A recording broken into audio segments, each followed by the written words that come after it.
The philosophy that turns weakness into strength. The Amara Effect. Have you ever wondered if your greatest weakness, the thing you've been taught to hide, mask, or suppress, could actually be the birthplace of your deepest strength?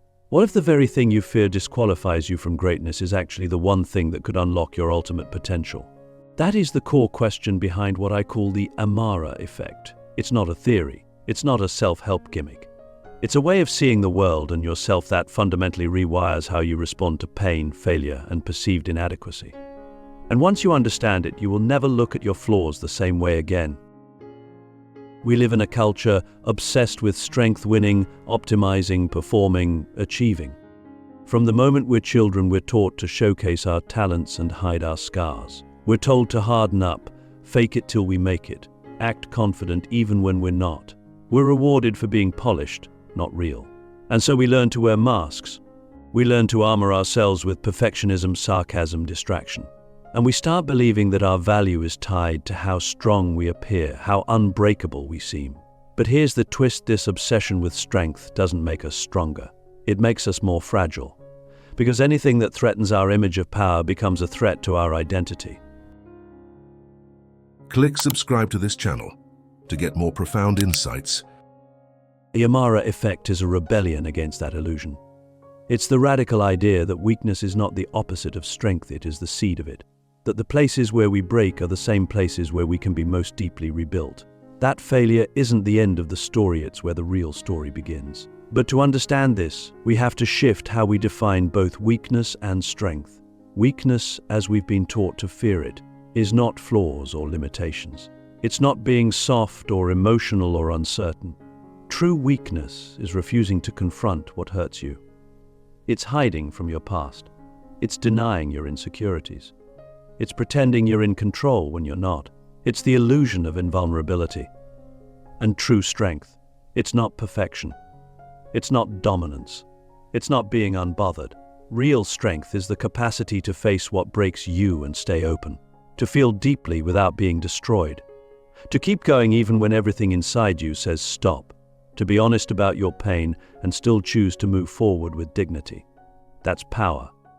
And it doesn't come from avoiding weakness. It comes from integrating it. Let me tell you about Amara. She's not a philosopher. She's not a guru. She's not even a real person, she's an archetype.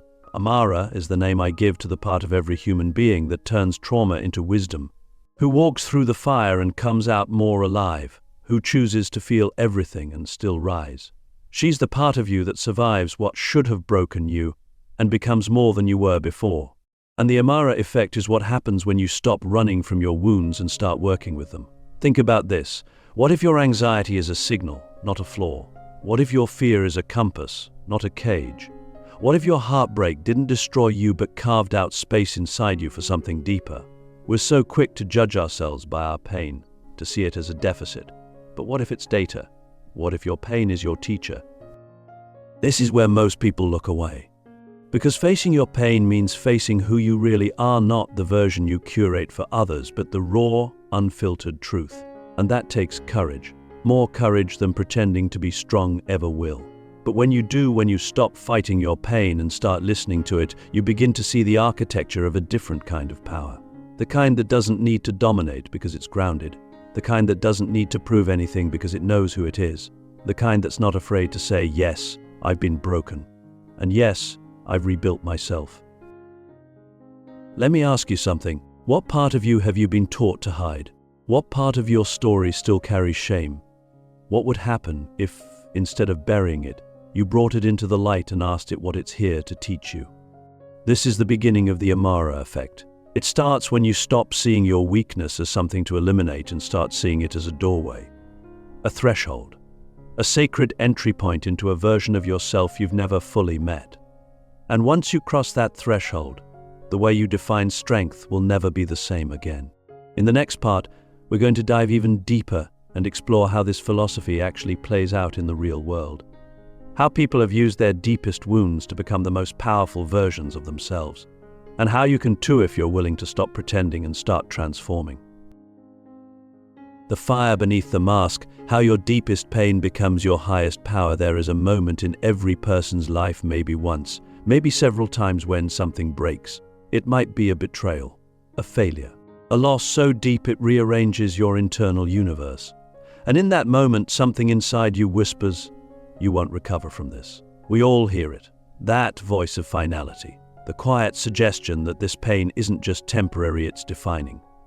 That your dreams, your worth, or even your identity have been shattered beyond repair.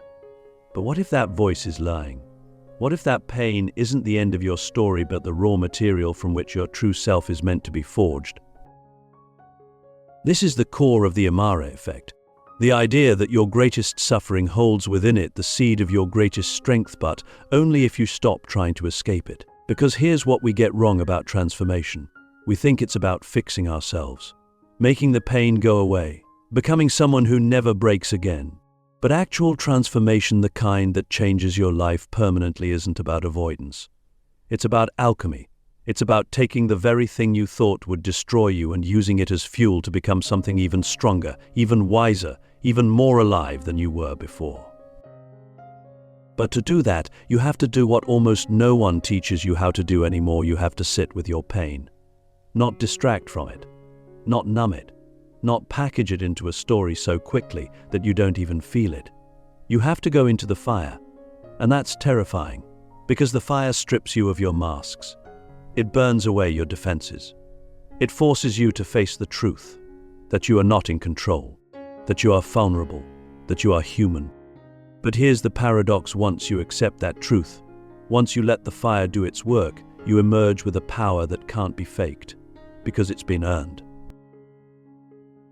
Let me ask you something you may have never dared to think. What if the thing you've spent your whole life trying to hide is the very thing that could set someone else free?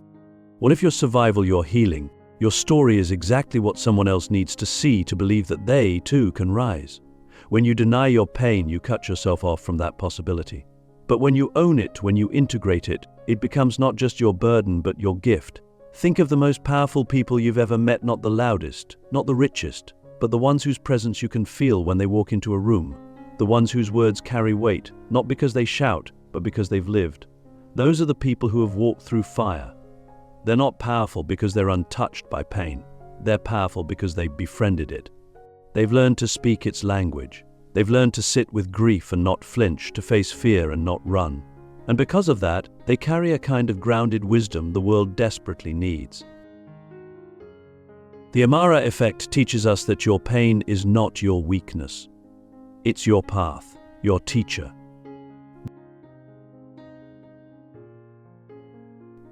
And yes, it's brutal. Yes, it will demand everything from you.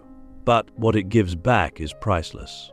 Clarity, depth, empathy, resilience. The kind of strength that doesn't collapse under pressure because it was forged under pressure. So the question becomes, are you willing to stop running? Are you willing to stop wearing the mask of fine, of strong, of unbothered, and finally face what's underneath? Because here's the truth: your mask may protect you from judgment, but it also blocks your growth. It keeps you safe, but it also keeps you small. And you weren't born to be small. You were born to be whole. And wholeness only comes from integration, not by cutting out the broken parts, but by reclaiming them. By saying, this too is me. This fear, this grief, this ache, it's part of my story. And I will not let it shame me. I will let it shape me. In the next part, we'll go further down the rabbit hole. We'll explore how the Amara Effect functions not just within personal pain, but within the collective wounds of society. How entire communities, cultures, even civilizations can use their shared suffering to rise stronger than before. And how you can become a catalyst for that transformation, starting right where you are. The collective wound, how shared suffering creates shared strength. There is a kind of pain that is not just personal, it's inherited. It's passed down through generations, etched into the stories we're told, the silences we keep, the trauma we carry in our bodies without even realizing it. There is a pain that lives in the bones of cultures, in the memory of nations, in the architecture of our institutions. It's the pain of oppression, of war, of exile, of poverty, of racism, of being forgotten. And while we often talk about healing as a personal journey, there is a deeper truth that the Amara Effect reveals. True healing is never only individual, it's collective. The same principle that transforms personal weakness into strength can also transform collective suffering into a force of unity, power, and evolution. But that only happens when we stop pretending that pain is private, when we stop shaming it, burying it, or pretending it's something to get over. Because collective wounds like personal ones don't disappear when they're ignored. They fester, they mutate. They become cycles of violence, systems of inequality, ideologies of fear. And they continue to shape our world generation after generation until someone, some group, some movement, some voice decides to stop the cycle. But how? How do we take something as vast and complicated as historical injustice or cultural trauma and turn it into something constructive, something sacred? We begin by listening, not just to the loudest voices, but to the silenced ones, not just to statistics, but to stories. We begin by recognizing that suffering is not a competition. Your pain doesn't erase mine, and mine doesn't invalidate yours. We all carry different pieces of the human condition. Some of us carry more visible wounds, others carry invisible ones. But when we stop trying to rank pain and start witnessing it, something incredible happens. Empathy becomes possible. And empathy is the birthplace of collective strength. The Amara Effect teaches us that strength is not built in isolation, it's built in community. It's built when people come together, not in perfection, but in shared imperfection. When they say, "I've been hurt too, and I see you." That moment of mutual recognition is alchemical. It's not just therapeutic, it's revolutionary. Because when people feel seen in their suffering, they begin to reclaim their voice. And when voices rise together, systems begin to shift, cultures begin to evolve. Let me ask you this. Where in your life have you witnessed a group transform their shared suffering into shared strength? Maybe it was a support group, a protest, a healing circle, a family that finally talked about what no one wanted to name. These moments matter. They are the seeds of social transformation. And they don't begin with power, they begin with pain. And the willingness to face it together. But we have to be careful. There's a trap here. Sometimes collective pain becomes a new identity, a new mask. We begin to define ourselves only by what hurt us. We build walls out of our wounds. We divide instead of unite, and we forget the deeper truth, that our suffering is not who we are, it's what we've survived. The goal is not to stay in the wound. The goal is to walk through it and come out the other side with wisdom. That's the real power of the Amara Effect at the collective level. It's not just about naming injustice, it's about transforming it. It's about creating spaces, communities, movements, cultures where pain is honored but not idolized, where people are empowered to rise not just for themselves but for each other. And this begins with you. You don't have to be a world leader to create this kind of shift. You only have to be someone who tells the truth, someone who listens with their whole heart, someone who dares to say, "I see your pain, and I still believe in your power." That kind of presence, real, grounded, humble, is the seed of every great movement in history. As you begin to live this way, you'll notice something strange but profound. The more you allow space for others to heal, the more you heal yourself, because we are not separate. Your freedom enhances mine. Your courage strengthens mine. Your light makes mine possible. And in that mutual rising, we begin to glimpse what a healed world might actually feel like. In the final part, we'll explore the ultimate expression of the Amara Effect, how to live every day as if your pain, your presence, and your potential matter beyond what you've been told, beyond what you feared. This is where philosophy becomes practice, and where strength is no longer an idea, it becomes a way of being. Becoming the flame, living as a beacon of strength in a broken world, there comes a moment when philosophy must leave the page and walk into the street. When insight must become embodiment.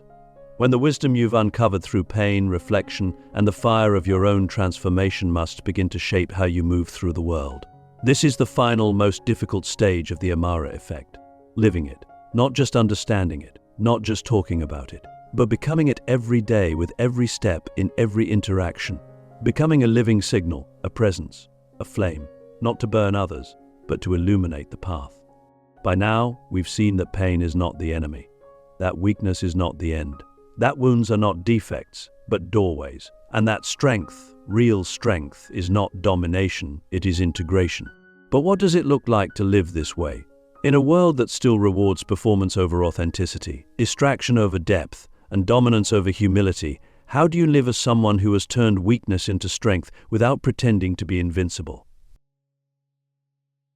It starts with presence, with choosing moment by moment to be real, to speak with honesty even when it's awkward, to feel what you're feeling even when it's uncomfortable, to stop performing for acceptance and start standing in your truth quietly, firmly, unapologetically. This is not about being loud. It's about being anchored. Because when you're anchored in your truth, when you've faced your own darkness and made peace with it, you become unshakable. Not because you're never afraid, but because you know fear. You've befriended it. You've walked with it. And now it no longer controls you. Living the Amara Effect also means becoming a mirror for others. When you show up in your wholeness, in your vulnerability and your power, your scars and your wisdom, you give others silent permission to do the same. You don't have to preach. You just have to be. Because courage is contagious, and presence is magnetic. In a world starving for authenticity, your wholeness becomes a kind of light, a quiet revolution, a signal that says, it's safe to be who you are here. You don't have to hide anymore. But this path isn't easy. You will be misunderstood. You will be judged. You will have moments where the old voices return, whispering that you're too much, too broken, too soft. And in those moments, you'll be tempted to retreat, to armor up, to go back to the performance.